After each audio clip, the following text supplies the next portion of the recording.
안녕하세요. 오늘 저희가 깊이 파헤쳐볼 주제는요. 시댁에서 설거지할 때 느끼는 노예가 된 기분.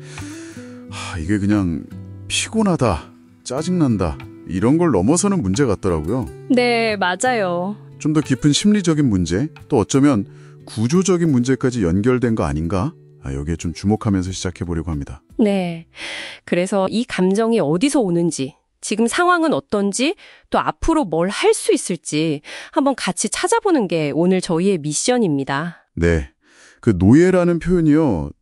처음에 좀 강하게 들릴 수도 있잖아요. 그렇죠. 근데 자료들을 이렇게 쭉 보니까 이게 결코 과장은 아니겠구나 싶더라고요.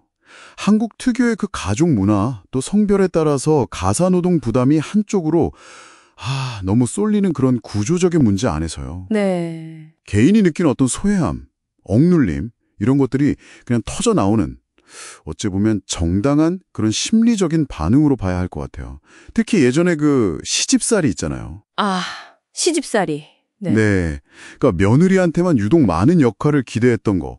마치 보이지 않는 어떤 직무 기술서 같은 거요. 와, 보이지 않는 직무 기술서라니. 그거 진짜 와닿는데요. 네, 그런 문화가 사실 아직도 좀 영향을 미치고 있는 것 같습니다. 이 감정이 그냥 기분 탓이 아니라는 거는 통계로도 확실히 나오는 것 같아요. 자료 중에 보니까 맞벌이 부부인데도요.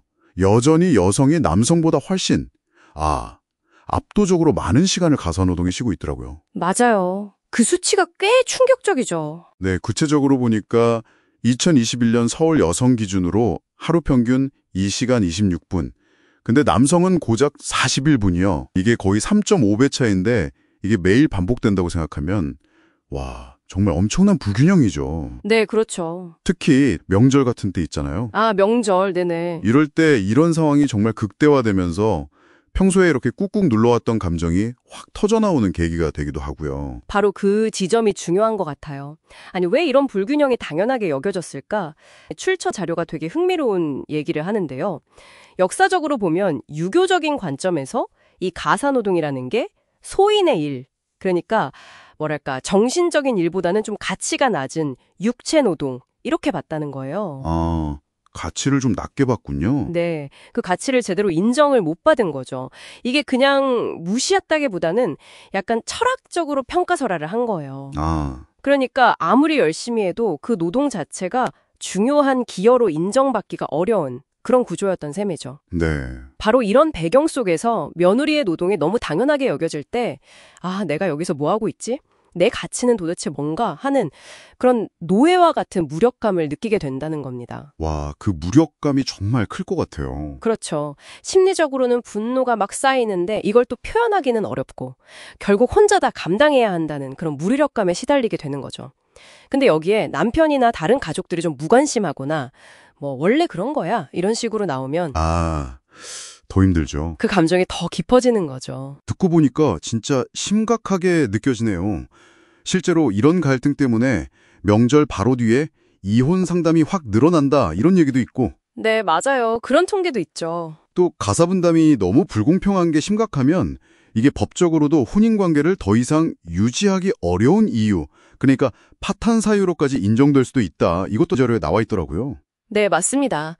법에서도 이걸 혼인 파탄의 사유로 볼 수 있다는 건 이게 그냥 개인적인 감정 문제를 넘어서서 관계의 어떤 근간을 흔드는 문제라는 거죠. 네. 그리고 또 하나 흥미로운 지점은 지금 현대사회의 변화랑 이 문제가 부딪히는 방식인데요. 요즘은 다들 개인의 자율성, 성취 이런 거 중시하잖아요. 여성의 사회적 지위도 정말 많이 달라졌고요. 그렇죠. 많이 달라졌죠. 그런데 여전히 전통적인 그 며느리 역할에 대한 기대치는 남아있으니까 여기서 오는 괴리감, 갈등 이게 성대하다는 거죠. 특히 젊은 세대는 부부가 당연히 평등하게 가사를 분담해야 한다 이렇게 생각하는 경우가 많은데 네, 당연하죠. 시부모님 세대는 또 생각이 다르실 수 있잖아요. 그럴 수 있겠네요. 네, 이 세대 간의 인식 차이 이것도 갈등의 또 다른 불씨가 되기도 하는 것 같아요. 그렇다면 이 좀 답답한 상황에서 벗어나려면 도대체 어디서부터 시작해야 할까요? 자료들 속에서 좀 실마리를 찾아본다면요? 가장 핵심적인 출발점은 역시 부부 사이인 것 같아요. 솔직하게 대화하고 역할을 다시 조정하는 거요. 부부관계가 역시 중요하군요. 네. 여기서 근데 진짜 중요한 건 남편이 가사를 그냥 도와준다 이런 차원이 아니라요. 아, 돕는 게 아니라 네. 함께 책임진다. 이런 동반자로서의 인식을 바꾸는 게 필요하다는 겁니다. 이게 그냥 뭐 좋은 말 하자는 게 아니고요. 민법에도 나와 있어요. 부부가 서로 협력할 의무가 있다고요. 법에도 명시되어 있군요. 네. 공동생활의 책임은 같이 지는 거다. 이게 법적인 기본 원칙인 거죠. 그러니까 이 문제를 그냥 외면하는 건 부부간의 신뢰를 깨트리는 거고 아까 말씀드린 것처럼 관계 파탄으로까지 이어질 수 있는 정말 중요한 문제인 거예요. 그렇군요. 부부관계가 핵심이고 동시에 시댁과의 관계 설정, 이것도 중요하겠죠? 자기 생각이나 감정, 그리고 내가 할 수 있는 것과 좀 어려운 것을 명확하게 표현하는 연습, 이게 필요하다고 제안하더라고요. 네, 맞아요. 무조건 참거나 다 맞추려고만 하는 게 아니라 좀 건강한 경계를 설정하는 거죠. 여기까지는 제가 할 수 있지만 이 이상은 좀 어렵습니다. 라고요. 네, 그런 의사표현이 중요하겠네요. 그리고 좀 넓게 보면 사회 전체의 노력도 필요해 보이는데요. 자료들 보니까 어릴 때부터 성평등 교육을 좀 더 강화하고 네, 교육 중요하죠. 또 눈에 잘 보이지 않는 이 가사노동의 경제적, 사회적 가치를 제대로 좀 인정하는 분위기를 만들고 맞아요. 그 가치 인정이 정말 중요해요. 정부 차원에서도 뭐 성평등 명절 캠페인 같은 걸 좀 꾸준히 한다든가 이런 노력들이 필요하다는 의견도 있었어요. 그렇습니다. 이 모든 걸 이렇게 종합해보면 느끼셨던 그 노예가 된 기분이라는 게요.